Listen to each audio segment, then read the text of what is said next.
Welcome to the 616 o'clock news with your hosts, Philip Kingsland-John and... a man who's not quite sure when he last showered. Wonderful! Hi Ian, how are you doing? Yeah, good thanks Phil, how are you? Not too bad, not too bad. So we're back for episode 2 of our podcast, the 616 o'clock news. We are indeed. We have our feature, which this week is about Legasequels. A Legasequel is something like Independence Day 2 or whatever it's called. Resurgence, I believe. Independence Day Resurgence, which appears a significant portion of time after the original. I guess when the bad taste in the mouth of whatever was left, say with Jurassic World, I can believe how successful it was because, you had Jurassic Park, big success, lots of people loved it.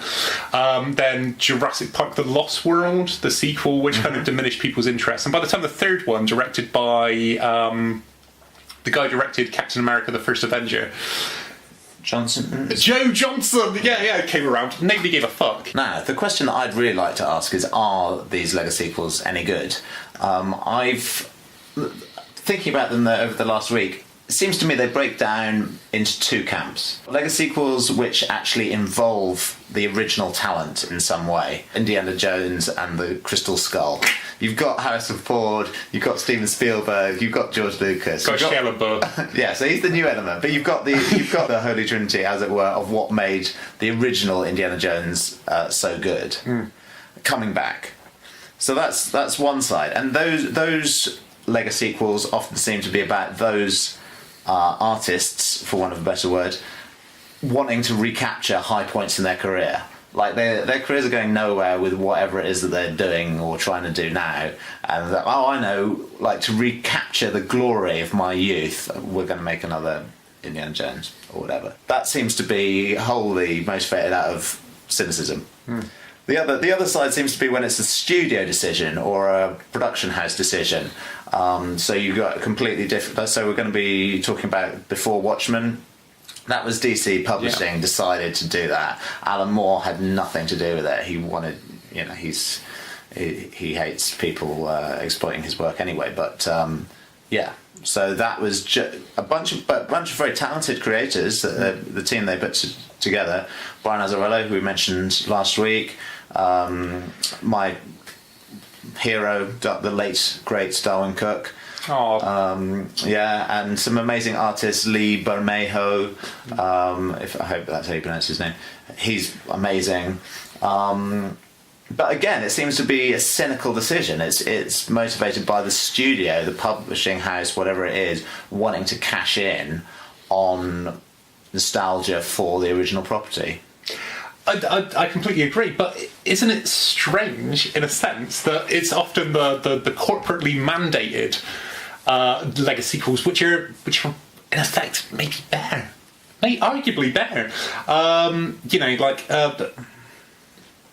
For example, Star Wars, obviously, J.J. Abrams, kind of aesthetically slavish and narratively slavish reboot of the Star Wars, the continuation of the Star Wars franchise, hit far more high points for me than any of the prequel movies. And when it ended, I said to Brie, I just turned around and went, it was, really visually, aesthetically slavish of the original trilogy. By the same respect, I can't imagine seeing a better Star Wars movie. It kind of gave you kind of what you wanted, and there were shocks and surprises along the way, but obviously that's taken that, obviously Disney buying Lucasfilm and George Lucas having this outline supposedly for episodes 7, 8 and 9, and JJ really throwing that out no, this is what we're going to do. And sometimes it's cool to have kind of like fans make this with the support of and then obviously you've got Indiana Jones as a prime example of somebody, a franchise which has got all the key players involved. And it's fucking awful. Yeah. It's fucking awful. And, you know, and not all of that can be blamed on Shia LaBeouf swinging along with monkeys. By the way, if I was thinking about doing a feature in terms of like, if you ever want to see famous comic book actors as penis, we could just talk about that. And obviously, Shia LaBeouf, if you want to see his LaBeouf, just watch Lars von Trier's Nymphomaniac. You get to see a lot of his buff. And bonus buff, you get to see Dr. Eric Selvig from the MCU star of Thor the Dark World, and Avengers 1 and 2. You get to see his buff That's in that. Stellan Skarsgård, isn't it? The actor. It is father of Alexander Skarsgård, and a great actor in his own right. Obviously, the star of the original Insomnia, which was remade by Christopher Nolan. More on cock later, kids. Also, yes, always more on cock later.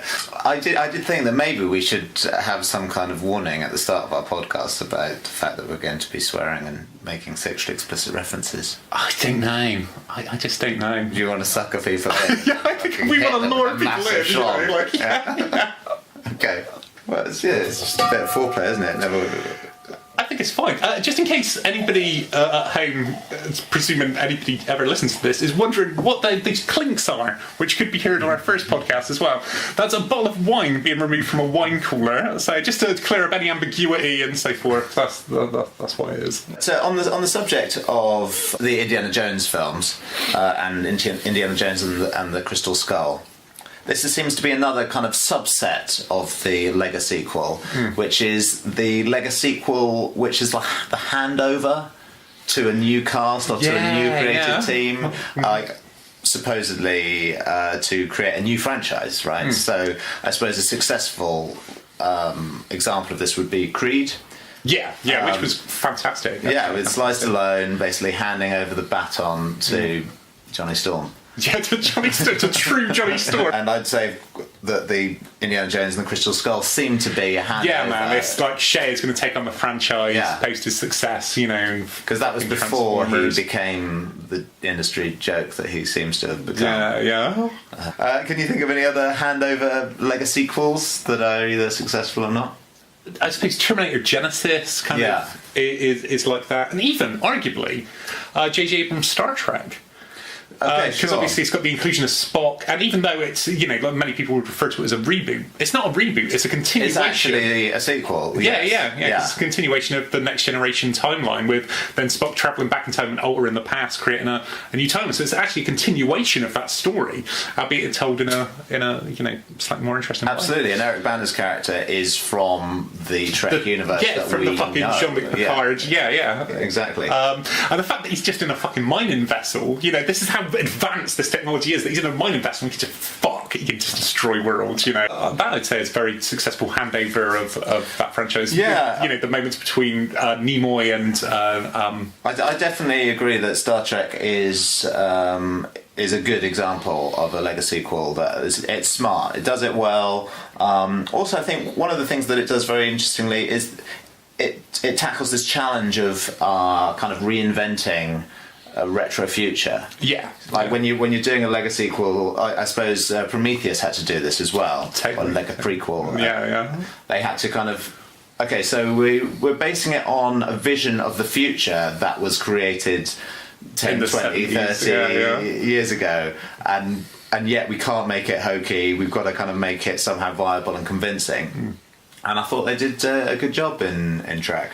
Yeah, completely. And just in terms of like the Alien franchise, the best thing to come out of that franchise since 1986 was the recent video game Alien Isolation, which followed the story of Ripley's daughter.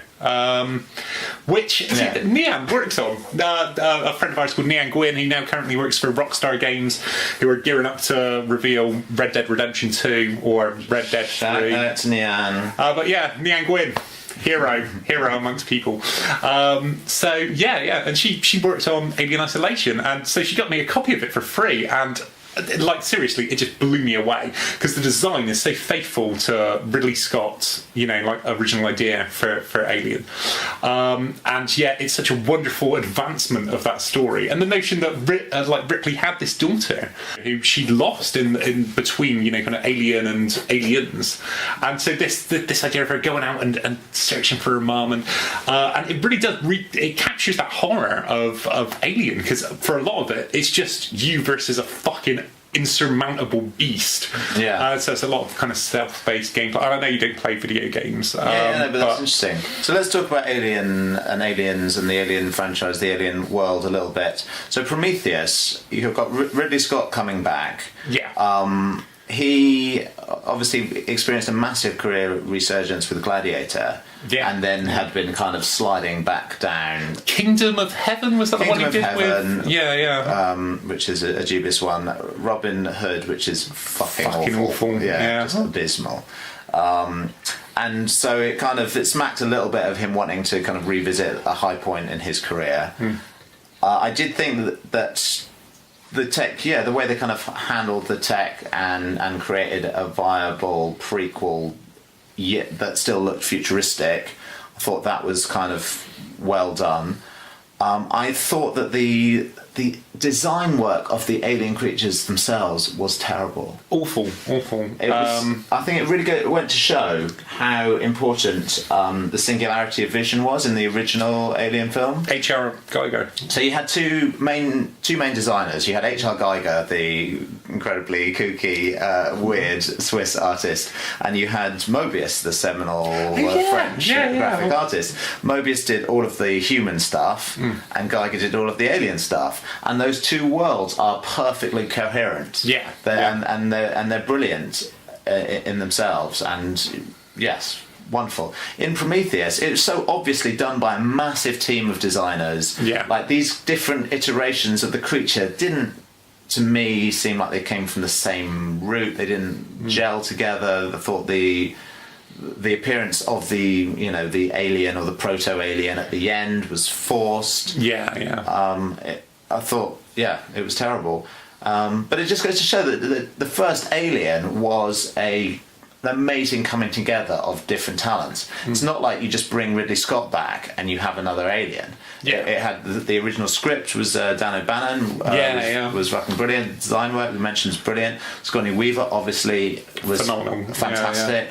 So it was a composite of all of these amazing things happening. It was mercurial. It was a crazy flash in the pan, and it's amazing that Aliens was such an incredible sequel. Indeed, and took in a completely different direction as well. But I think that's what Prometheus was lacking. It was completely, and it's somewhat upsetting, really, that Fox have decided to press on with Ridley Scott's sequels to that movie, Alien Covenant. Right. Is it the one they're doing next? That was briefly titled Paradise Lost. Indeed, yeah. When obviously they had Neil Blomkamp's pitch for an Alien 5. Yes. Which would have brought back Michael Biehn and So I don't know if this is if I made this idea up or whether I read it somewhere. The idea that Alien 3 and 4 were basically dreams that she'd had in hypersleep. I think they're basically going to play that card in much the same way as there are various sequels which kind of ignore what came before. I suppose Superman Returns is a good example. So I was going to talk about that. So this is another subset of the Legasequel genre. Legasequels that ignore installments when it's when they want to ignore them. Superman Returns. Superman Returns. A Legasequel. Very much because so. often with the superheroes and the history of cinematic superheroes, it's been a series of reboots. Like certainly with Batman, with fucking Spider-Man, you know. So it's been reboot central. They haven't gone the Legasequel route. Bryan Singer made the audacious creative decision to say, well, I mean, they were seminal films, weren't they? They've aged really badly. God, that fucking scene in Superman 1 where Lois is like reciting that poetry. Oh, fucking hell, that's awful. Is there anything of virtue about Superman Returns? I think there's a lot of virtue about Superman Returns, admittedly the stuff with the sun is all kind of like fromage and, cuckolding James Marsden just seems sad after he was killed in X-Men 3. James Marsden, obviously great actor, was brilliant in 30 Rock and, kind of underused in the X-Men movies and, but I mean he's good as Kal-El's cuckold in Superman fine. Returns. He's absolutely fine. And like the actual action sequences in that film, it was made fucking 10 years ago, still hold up today. Admittedly, the CG on Superman's a bit dodgy when you have the space shuttle kind of launch, and then he saves the fucking plane. But it's great vision. It's great vision. Yes, it's great directing. and that whole thing where you see the ripple in the metal go up the outside of the shuttle. Beautiful, absolutely fucking really, beautiful. really nice. Because I know a lot of some of the physics was great, like the way he was trying to hold it by the wing, and the wing would rip off, and then he'd have to speed after the thing to catch it again. Yeah, that was cool. And the shot in the eye. That's a great with shot. the bullet hitting him right in the eye. Fucking great. And it's great to see a heroic Superman. When he's actually when Lex unleashes the kind of kryptonite island, which is going to be his new real estate, kind of fortune, and Metropolis is being destroyed, and Superman's actually fucking going around. He's saving shit. He's got the Daily Planet kind of Atlas style, world on his back, rolling that off, and then just going around the city and actually saving people. Fucking great. And even the moment where he's stabbed with the kryptonite, and you hear him panic. You hear him this man of steel, which we've been with through this entire journey, which we've never really seen other than being, a bit kind of bluesy, that his lady love is being fucked by James Marsden. To see him actually panic, to see him struggle, to hear him cry out in fear, and no, as he's being dragged by the cape and stuff. Fucking amazing. And then from that moment, when he then flies up and regenerates himself in the sun, straight out of fucking Dark Knight Returns.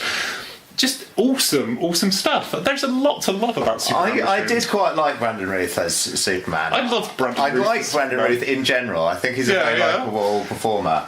I found it... So I liked I thought he did a decent enough job of channeling Christopher Reeve without it being a caricature, without it being an impersonation. Yeah. I quite liked those bits where he was floating up in the stratosphere, and you could just hear him listening to the whole world. You got a sense of... I think that's something you didn't get from those original movies, which was a sense of his alienness. Yeah. And how fucking he just interacts with the world in a completely different way. And I liked the fact that he was kind of spying on Lois. I mean, I guess that it's a bit creepy. But on the other hand... You would. He's doing it from a distance. He's being respectful and he could just rip into the house. He could rip the roof off and just stare at her whilst jerking off or some shit. Of course, the one thing that it did give us, which I'm sure fans everywhere balked at, was this idea that he'd had a son with Lois. Yeah. But is there in the comics at the moment? There's an idea that he's got a son kicking around. But anyway. That's beside the point. Okay, so we've talked about Superman Returns. So I also thought I'd mention The Thing, Lego prequel, based on the John Carpenter movie. And with Joel Egerton as the lead in it and stuff, Is he in it? He might be in it, actually. I thought he was in it. He might be in it. The main character is a woman... A real life lady. A real life lady. In the lead in a film. I refuse to believe it. I know. He is in that. You're absolutely right. Yeah, I can remember the white male character from that movie, but the female lead, pish posh, nonsense. I'm honestly struggling to remember it right now, but I do remember being surprised that it was a prequel come the end of it, because I didn't yes, know and that was clever. I actually think it's not terrible. I mean, I love The Thing. The John Carpenter original is amazing, a sensational film. It was when John Carpenter was on that real hot streak. In the 80s, when he could do no wrong. And Halloween, The Thing, Assault on Precinct 13. Yeah. And then where did, obviously Escape from New York, They Live, and then... just in the 90s, that guy's career went to shit. Fucking Ghosts of Mars is one of the worst films I've ever seen. So the paradox with John Carpenter is that every film that he made in the 80s is incredible and timeless and amazing. And every film he's made past then just seems like it was made in the 80s. So, yeah. What's going on with him? He's in some kind of time loop, obviously. But no, The Thing prequel, obviously one of these examples where none of the original talent was involved. Yeah. But I thought it was quite good. Apparently, did you know about with the special effects? Because the special effects of the original thing, which of course was itself a remake, were all practical. In an era before CGI existed, and one of the reasons why that film is so cherished because of the incredible detail, the incredible artistry that went into making those effects. That with the Thing prequel, they tried to do that. And they just couldn't do it. And then looking at the footage, they basically CG'd over where the models were because they didn't think they looked good enough. Yeah. But it does mean that the actors are actually acting with something. Which is cool, as opposed to a fucking tennis ball on a stick. Or exactly. So I think that kind of... The CG is arguably a little bit dodgy in a couple of places, but I think the imagination in the design is great, and it does have that. It is convincing in that sense because I think, partially at least, because the performers actually had something to it, really detailed props to work with. Yeah. Okay, so another Legasequel that I actually rate, which is maybe kind of a proto-Legasequel. It goes to show that this is not just a wholly new phenomenon. Is it Colour of Money? It is The Colour of Money, yes. Are you a fan of The Colour of Money? I am a fan of The Colour of Money, yeah. Are you a fan of The Hustler? I love The Hustler. Yeah, The Hustler is... Any listeners who have never watched The Hustler, I would most vehemently advise that they go and do that. It's one of my favourite films. It's absolutely brilliant, absolute masterpiece. And... The Colour of Money, made by Martin Scorsese, basically as a studio obligation. With Paul Newman reprising his role, but also with Tom Cruise. Indeed, a young Tom Cruise. A young Tom Cruise. Was this before or after Top Gun? It was certainly post Risky Business, but because it was 86. And I can't remember if Top Gun came out in 85, but that was obviously what made him a really hot property in Hollywood. Yeah, so this was 86. Yeah.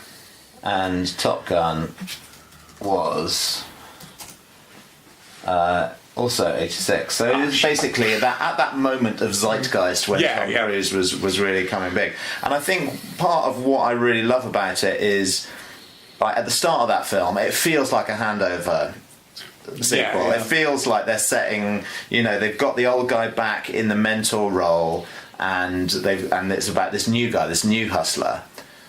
But then my feeling is by the end of the film, it's actually all about Paul Newman's character. Yeah.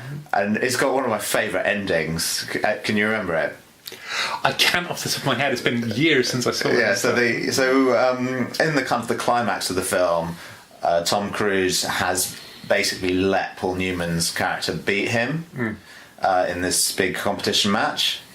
And as soon as Paul Newman finds out that Tom Cruise let him win, he's adamant that he wants a rematch. And so it's the rematch, and it's just private. It's just between the two of them. That's all that matters. Yeah. And Tom Cruise says something like, "What makes you think you can beat me?" And Paul Newman's like, "Are you fucking kidding? I'm back." And he just lays down a sledgehammer break, and then it cuts, so that's the end. What a genius. Absolute genius. So yeah, Legasequels that I think are half decent or better. A Colour of Money, I guess I have to allow Star Wars Episode 7, even though I didn't really like it. And The Thing, and then I'm kind of drying up. What a fan of Terminator Genesis.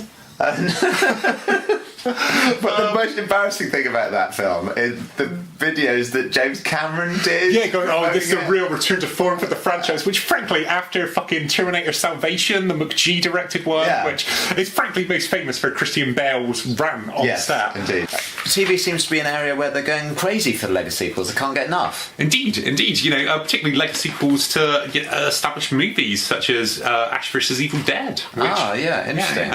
Which is fantastic and has really given the Evil Dead franchise a new lease of life. And I mean, for my money, absolutely brilliant. The expanded format seems to work really well in its favour. Bruce Campbell's performance is just magnificent. Lucy Lawless is great in it. And the most recent episodes of season 2 have been absolutely fantastic. The most recent episode being a love letter to Sam Raimi's car, which has been featured in everything from The Evil Dead to The Evil Dead 2 to The Evil Dead 3, Army of Darkness, and then everything in between. Well, not everything in between. I don't think it was in Oz the Great and Powerful, but I'm pretty sure it was in Drag Me to Hell, and obviously the Spider-Man trilogy. It's Uncle Ben's car, a car so worth obtaining that you'd kill an old man for it and deny his young nephew a father figure he so sorely needs. But also starting on his hero's journey. Well, exactly. So the most recent episode of that kind of featured this love letter to the car. The car was stolen, and then it's possessed by the Necronomicon, and it is kind of a Christine moment, the Stephen King possessed car movie. Like absolutely great. Like what a wonderful. If you told me I'd be seeing this back in the 90s, I'd have been overjoyed, So I think, whilst it's easy to frown on Legasequels, some of them can be so boring. Okay, yeah. So I agree that Ash and the Evil Dead deserves a place in the good Legasequels pile. X-Files was did that come out this year? It did in January this year, so very early this year. 6 brand new episodes. Obviously there was some criticism about it feeling like a TV show from the 90s, which it is. And if you're a fan of X-Files, I think there's a lot to like about those 6 episodes. The Rhys Darby, who again was in Hunt for the Wilder People and What We Do in the Shadows, but his episode where he played a monster like bitten by a man, so a monster transforming into a man, kind of the comedy episode of the series by Darren Morgan, who wrote Humbug and various other comedic X-Files episodes back in the day. Was absolutely fantastic, and at a rather touching moment where Mulder and Rhys Darby's character are stood in a graveyard, and Mulder puts his hand on a grave, which is Kim Manners, who was a director of probably about over 50 X-Files episodes in the original run. And had sadly passed away before So for an X-Files fan, I think there was a lot of pleasure to be derived from that. And you can say what you will about the quality of some of the other standalone episodes, like what's his name, the bandage nose man or something, the kind of homeless guy, which became this kind of Banksy-esque kind of graffiti figure, which perhaps wasn't great. But there was good stuff in that episode in terms of the mythology and. Scully's loss of William, and the 2 My Struggle parts 1 and 2, Mein Kampf. My Struggle parts 1 and 2, the 2 episodes which bookended the series, I thought were really strong refinements of that X-Files mythology. Okay, so it wasn't a total loss then, basically. No, it's both what some people actually believe. It certainly wasn't a total loss. It was there was a lot to like about it. Good stuff. But let's go back to Twin Peaks. This is very exciting news for geeks everywhere. Indeed. Twin Peaks is coming back. Do you know when it's released? Next year. It was supposed to be released this year because in the original series, which ended in 1991, Laura Palmer says to Agent Dale Cooper, see you in 25 years, which of course would have been this year, but there were various kind of stalls with production in terms of showtime, basically bending to David Lynch's demands in terms of running time and episode count and so forth. But thank God they did, because at one point the show was looking like it was in some jeopardy. David Lynch is directing every single episode of it. Which is wonderful, because the best episodes of the original series were always the ones that he directed. Hands down. Yeah. And we were just chatting off the mic briefly about how much we love particularly the character of Dale Cooper. Yeah. Such an amazing character. So wonderful, so just charming on every level. The whole device, the narrative device of him having that tape recorder that he's constantly talking into is just genius. It's absolutely genius. You don't need a Shakespearean soliloquy. Yeah. You get exactly what he's thinking and what he's observing just through him talking to Diane on the tape. It's genius. We were talking earlier about sometimes when a creative team comes back and that is true. Of course, we've just been rubbishing pretty much every example. So I guess the odds are against us in that respect. But come on, this is Twin Peaks. Yes. We were wondering about Dale Cooper because let's just recap where the series. So series 2 finished off with a most incredible sequence. When I watched the end of series 2, I couldn't believe that was how they'd finished it. And it's just been left hanging on this point all of this time. So Annie, his girlfriend, gets kidnapped, right? Gets kidnapped by Wynda Merle, who's Dale's former partner, and she gets taken to the Black Lodge. Right. With the idea of luring Dale to the Black Lodge. Which works. Yeah. So he goes into the Black Lodge, he's running around, everything's weird in there, as it always is. Then there's 2 Dale Coopers in there running around, and then one of them makes it out. And then it goes to the room in the hotel, I can't remember what it's called. Oh, he's coming round, and it's like a few days later or something, sometime later, and Cooper's there, and he's got the detective with him, and he's, are you okay? Yeah, he's like, yeah, I'm fine, whatever. He says, how's Annie? Yeah. And they, oh yeah, she's okay, she's stable. I can't remember exactly what it is. And then he goes to the bathroom, and he just looks in the mirror, and he's Bob. And then he headbutts the mirror and he's like, how's Annie? How's Annie? And and that's where it ends. It's the most freaky, disturbing scene you'll ever see. It ends on this kind of shot of Comic Con's like grimacing, laughing kind of face with squinted eyes. Oh god, I mean, haunting. It is absolutely haunting. But that whole episode is very, very haunting. This is TV. This was TV in the early 90s, and my god, there's just no precedent for it, and there's really been nothing like it since. Has Cooper been possessed by Bob this whole time? That's the question, isn't it? Well, one assumes, but as we were saying, kind of like with Leland Palmer's possession by Bob, obviously he did have individual agency in some moments, and these moments of clarity and realisation as to what he's actually done as Bob. Perhaps Dale's, kind of suffered with as well. Yeah. It should be really interesting to see where they pick it up and where they go 25 years later. Absolutely, can't wait. Right, okay, any other TV shows that you wanted to mention? No. Great. That's, but we haven't talked about any comics. We haven't talked about comics.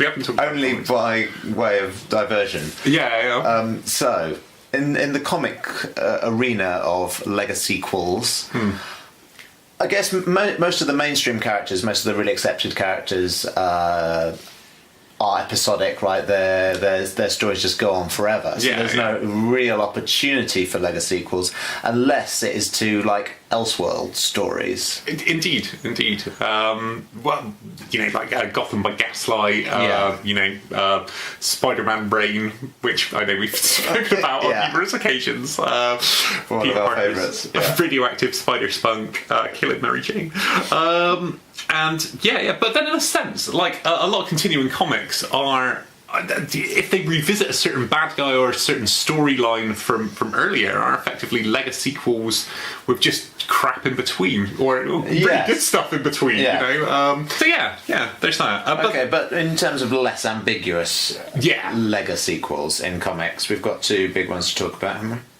We do indeed. The first of which is DKIII, Brian Azzarello and Frank Miller's continuation of the Dark Knight Returns universe. Yeah, so DKIII as in Dark Knight 3, after Dark Knight Returns, the seminal, genre-breaking, incredibly influential graphic novel of the 80s. Frank Miller then did Dark Knight Strikes Again. In the early 2000s. Which was basically a Legasequel. Itself. And I've kind of looked at it briefly. It's a mess, isn't it? Dark Knight Strikes Again is a total mess. Yeah. So there are moments of it which I think kind of hold up. The idea of the liberation of Superman from kind of the state puppet which he's portrayed as in the original Dark Knight. And so that kind of holds up his relationship with Wonder Woman in that, and the idea that he has to be somebody who can't just see himself as a tool of mankind. He has to be somebody who will set the standards by which mankind, although that's kind of fascist. But there's a lot of fascism in Frank Miller's work. Well, the fact that Batman's described as a sociopathic fascist and the idealisation of the Spartan political system as well. Obviously the Dark Knight strikes again. You have Lex Luthor as effectively as the de facto president, because the president was a computer-generated image. And there seems to be lots of criticism of the kind of Clinton impeachment during that, which was I don't care if he's a computer-generated image. He's a great president and all that kind of stuff. Which was I don't care if he fucked Monica Lewinsky or got sucked off by her. He's a great president. But then also some really dubious, obviously continued into Holy Terror. This really dubious kind of Islamophobia, which was conceived as a Batman story, wasn't it? Holy Terror Batman. Which obviously DC then just went. No. But the title is much better when you put Batman at the end of it. It is much better when you put Batman at the end of it. Kind of makes sense. But so we really want to talk about the latest instalment in that series, DKIII, where Frank Miller is joined on writing duties by Brian Azzarello, who's already fast becoming a favourite of the show. We seem to mention him quite a lot in the last 2 episodes. Indeed. Obviously we've talked about his Wonder Woman. I'd like to just give a quick shout out to his Lex Luthor Man of Steel. Oh yeah, which I thought was absolutely phenomenal.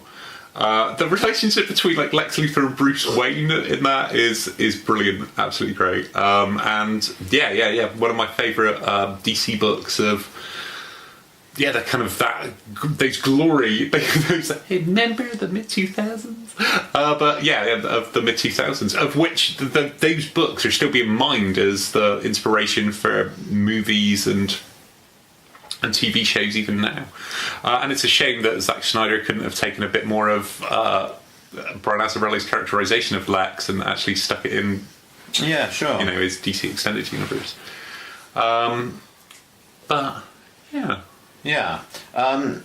Now, the fact that Dark Knight 3 isn't terrible, is that down to Brian Azzarello's influence? One would have to assume it is down to Brian Azzarello more than anybody else involved. Frank Miller hasn't written anything good for a long time. That's very fair to say. Although apparently he now wants to write a Dark Knight 4 because he feels like his trilogy was undermined by Brian Azzarello. Yes. Good contribution. By Brian Azzarello's superior writing skills and sense of narrative structure. Yeah. But this book we've had 4 issues, is that right? Yeah. And so it sets up this, the story is basically, without major spoilers, the story is that there's a race of Kryptonians who basically come to take over the Earth. It's a bit General Zod, isn't it, in that respect? I suppose the differences are that Wonder Woman and Superman's daughter has joined them, identifying more as a Kryptonian than as an Earthling. I think it sets it up as a credible threat. I think it kind of makes sense. I did enjoy the Green Lantern death scene quite a lot. Yeah. That was quite a quality kill. Basically, Green Lantern gets seduced by these floating ethereal Kryptonian women saying, "Oh, you're a hero. Oh, you're really a hero." And then they laser his hand off with his ring on it, rendering him powerless in one fell swoop. It's quite good. What have you made of the story? I've enjoyed it. I've enjoyed the story. Not necessarily the artwork, which I think we were talking about. Adam Kubert's massive hands. I'm really not a fan. He ruined Wolverine for me in the 90s, and I've never forgiven him. Never shall you. No. If you want to see him ruining some characters, Dan Slott did a series called Spider-Man Renew Your Vows, which he also illustrated, which was horrible. Oh, really? I can't imagine his style doing Spider-Man at all. Yeah. Well, it was set in a kind of universe where Spidey had never made that deal with Mephisto to divorce his wife, and so him and Mary Jane are still married. They've got a kid. Yeah. And the disrespect that Marvel showed that series as well. Just even down to, like, obviously not reading it in trade, but reading it in the original comic book format, which I did. They stuck a fucking advert, literally, like a fold-out advert in the middle of a double splash page. Outrageous. Which is some fucking bullshit. And even if it is Adam Kubert's fucking art that can go suck a dick anyway, it's still bullshit. It's still like, why would you, as a publishing company, you must know that, because obviously you're like, outrageous. Yeah, fucking bullshit. But yeah, DK3 has been enjoyable, I think. But presumably delayed, given the fact there haven't been any more. Yeah, certainly. I'm unaware of any since book 4. There might have been some, but I don't, certainly, yeah. I don't think there has been.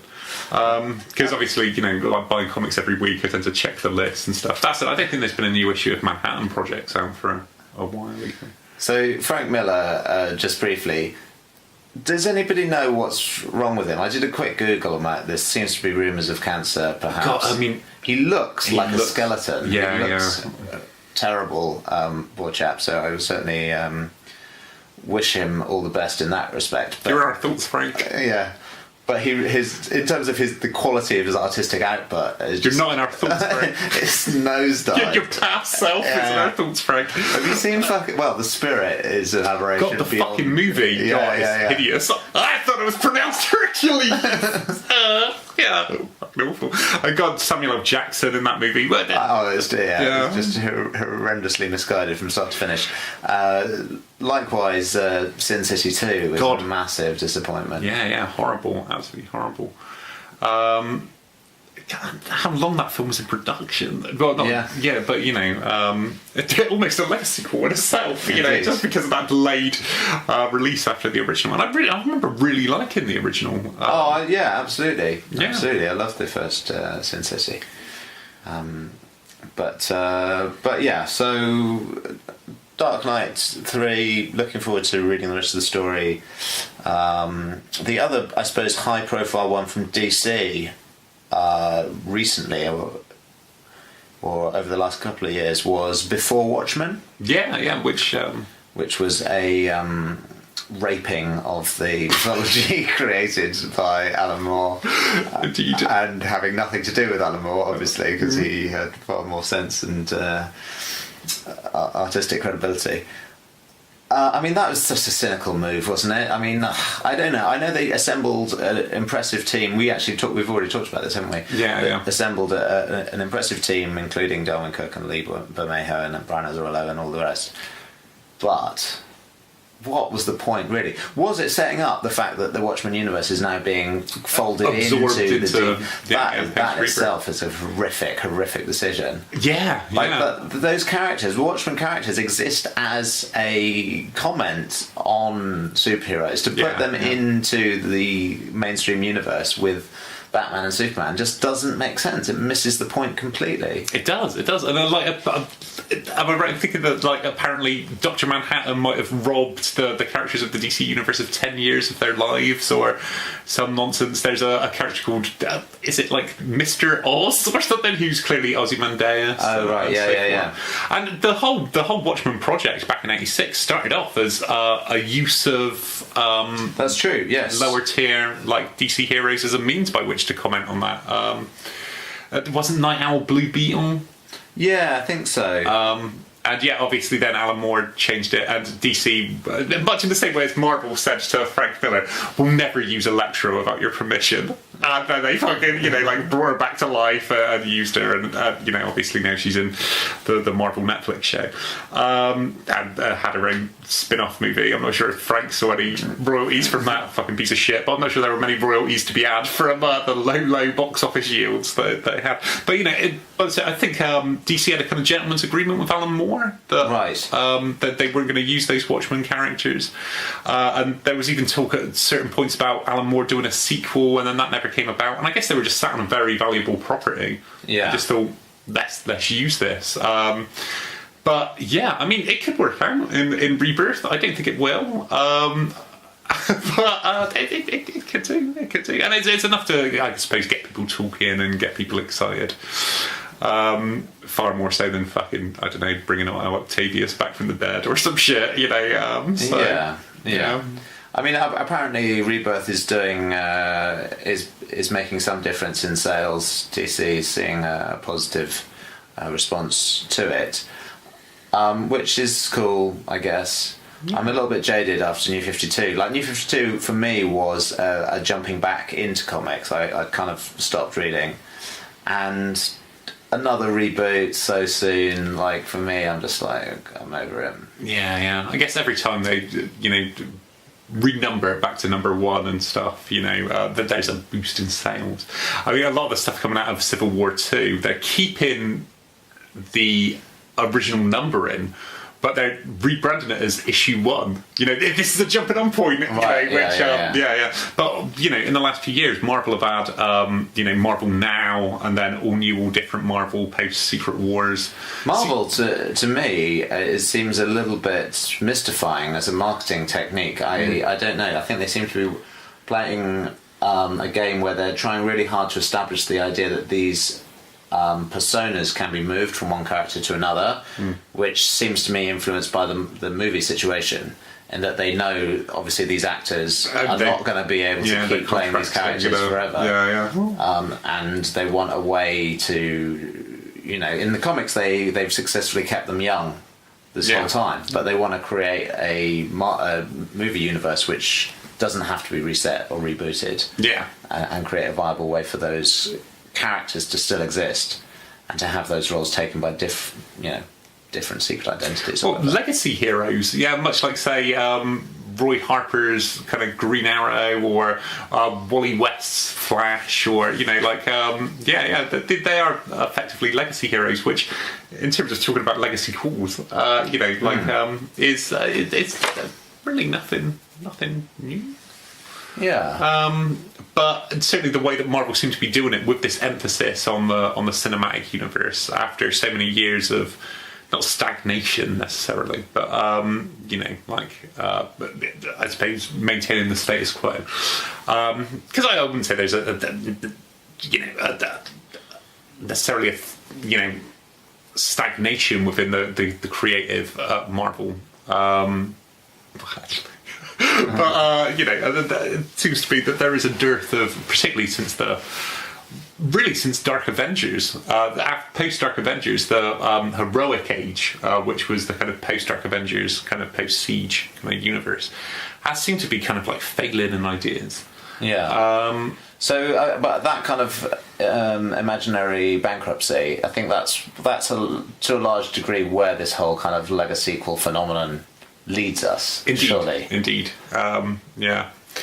And as I was saying to you beforehand, it's Alan Moore was recently interviewed by The Guardian. Sure. And he was talking about how each generation deserves its own culture. So the idea of having to the people who are growing up now and having the same regurgitated crap that he loved as a kid, but now he just wants to kind of move past.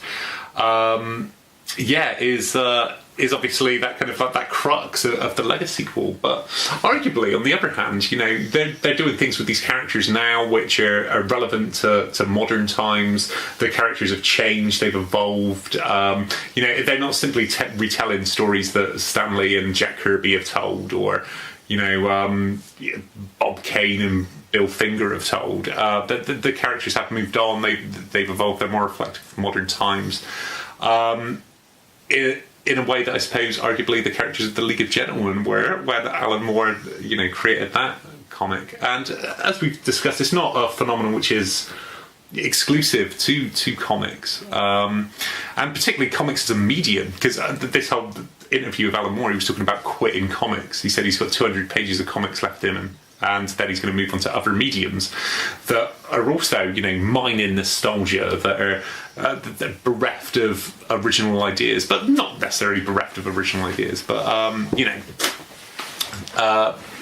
but when you actually look at comics and you look at what's going on in comics, comics need to be, by necessity, a medium which pushes storytelling forwards, which does something new and interesting that you can't get from another medium. And I think... Yeah, I mean, I think that's definitely where Alan Moore is coming from a lot of the time, and why he's happily signed away rights for film adaptations of his work, and his attitude is very much, if you want to pay me, great. Don't ask me to endorse the movie, but if you want to pay me and do what you want, go for it. But I think especially with Watchmen, he was saying, when he was writing Watchmen, he was trying to do something which could only be done in comics. Yeah. So the idea of somebody adapting that to a film is ludicrous. Because comics are the best when they are medium specific. But yeah, obviously Alan Moore talking now about abandoning the very medium of comics, and no longer writing them and stuff. And obviously the Guardian taking this as kind of like comics are just superhero nonsense, and Alan Moore's moved beyond this. Like, thank God for Alan. And yeah, but in fact comics, like say Saga by Brian K. Vaughan, that's like 20 years ahead of where TV and films are right now, Sure. In the same way that, say, Preacher was 20 years ahead of when it was released and has only now seen a kind of like somewhat sanitized adaptation on AMC.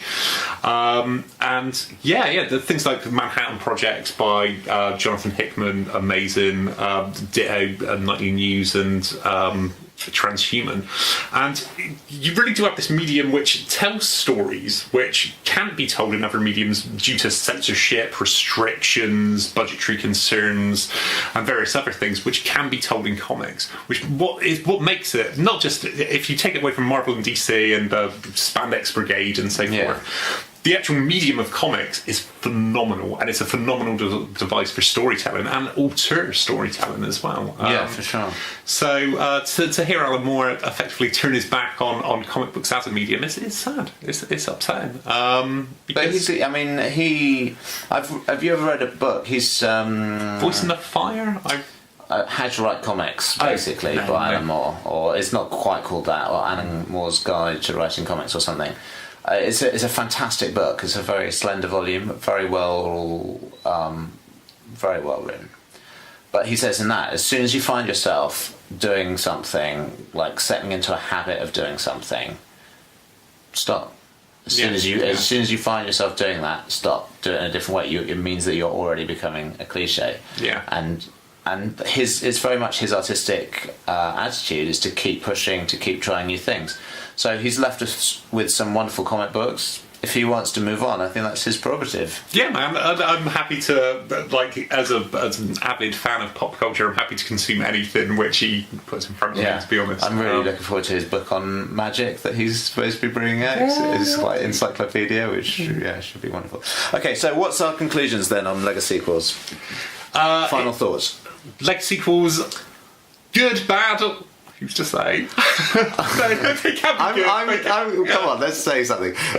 They are mostly corporately mandated attempts to cash in on nostalgia and good feeling. Even if that good feeling, because the wonderful thing about nostalgia is it makes crap great. So even if if you remember something from your childhood and then you basically mix it in with all these other childhood emotions and childhood memories that you're having, that thing becomes good. Seriously, so nostalgia has this weird way of fucking you to be oh, I remember that, so it must be good. Good. And thus then you get things like Independence Day Resurgence. And fucking hell, Terminator Genesis, obviously the first two Terminator movies, amazing. Yeah. Absolutely amazing. But if you want your memories of those raped, it's not just memory deceivers or memory memory rapers. There's memory pleasers, I suppose, as well in your Legasequels. The ones that stroke the memories in your brain, like, they were good, actually. And perhaps, the spate of comic book movies at least aren't. They're tapping a rich kind of vein of culture in the mine shaft of the collective consciousness that hasn't been exploited on film before. So fucking A, man, 6 comic book movies a year out of 400 movies released a year. More power to them. Fuck you. Legasequels. And there's a quote from that South Park episode we were watching. It's so much easier remembering than thinking. Which sums it up perfectly.